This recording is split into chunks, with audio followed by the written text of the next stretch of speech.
Hi mga friendship! Welcome to my vlog!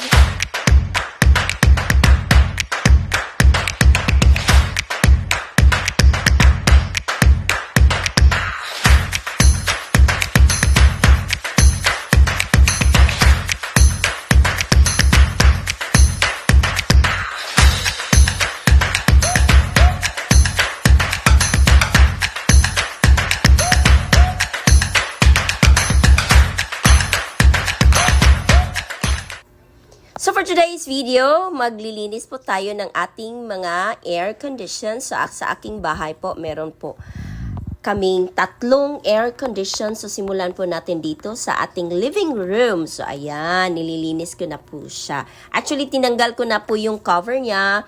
At saka ando na po siya, ready for washing. So ayan, let's start here. Okay. So ako lang po talaga ang naglilinis niyan kasi pag medyo konting dumi lang po siya, so tinatanggal ko siya at saka hinuhugasan. So no need na po akong magtawag ng mag-cleaning unless kung ipatatanggal ko talaga siya sa likod.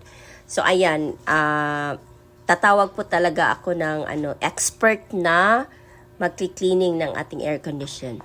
So since madali na lang naman po siyang gawin, so nakakatipid po tayo, 'di ba? So ako na lang po ang gumagawa ng mga ganyan.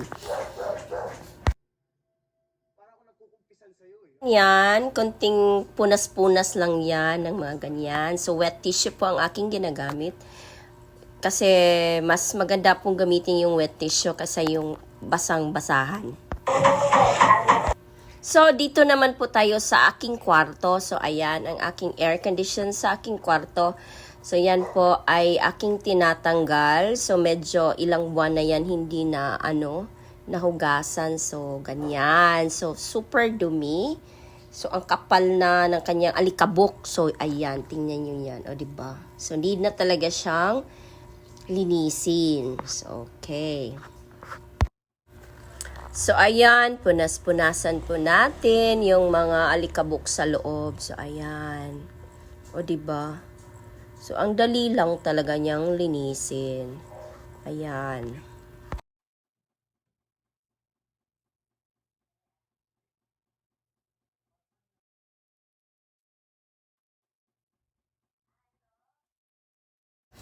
So, ayan, andito po tayo sa kabilang kwarto. So, ito po yung pangatlong air condition natin. So, ang dali lang po niyang tanggalin. Diyan sa gilid lang po hinuhugot. So, ayan, ang dumi na. O, diba? So, dito po sa bahay, mga window type lang po ang aking mga air condition. So, ganyan. So, punas-punasan po natin siya ng ganyan. O, diba? Ang dali lang.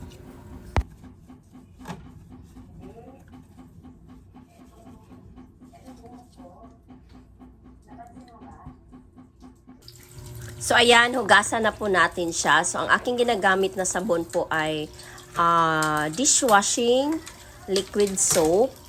So, ayan. Yan po ang aking ginagamit sa paghuhugas ng mga ganyan ng ating air condition. So, diba? Ang dali lang. Ganyan.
One eternity later. So, ayan, tapos na po natin siyang hugasan at napatuyo na po natin siya. So, it's time to put it back. So, ayan, let's go. So, ayan, let's start here in the living room. So, ayan. O, diba?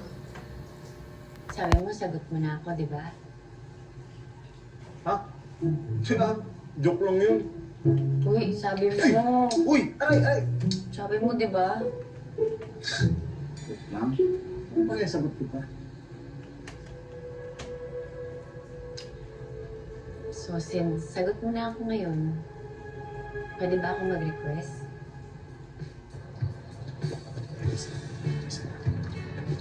Ana! Saan ka papunta?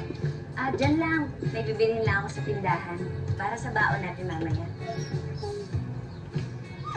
Ano yan? Ikaw talaga panira ng sorpresa. Sa akin ba yan? Oo, parang may kasama ka palagi. Naku, salamat. Thank you. Thank you.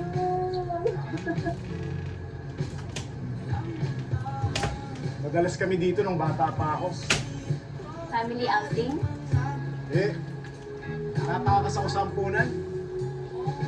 Nilalakad nga lang namin to eh. And then, punta tayo sa taas. So, ayan, sa aking kwarto. Ilalagay po natin siya pabalik. So, ayan lang po ang paglagay. O, diba? Napaka-easy. Kaya nyo rin gawin yan. O, diba?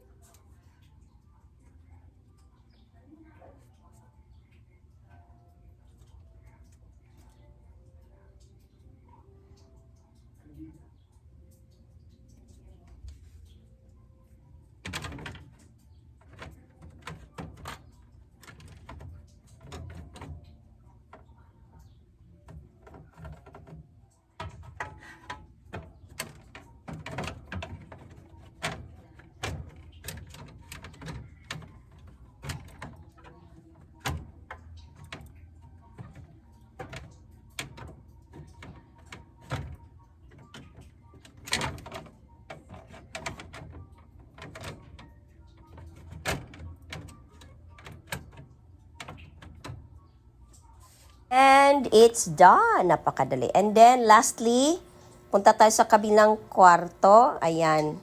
Napakadali lang pong ibalik niyan. Ilagay lang sa gilid and push it inside.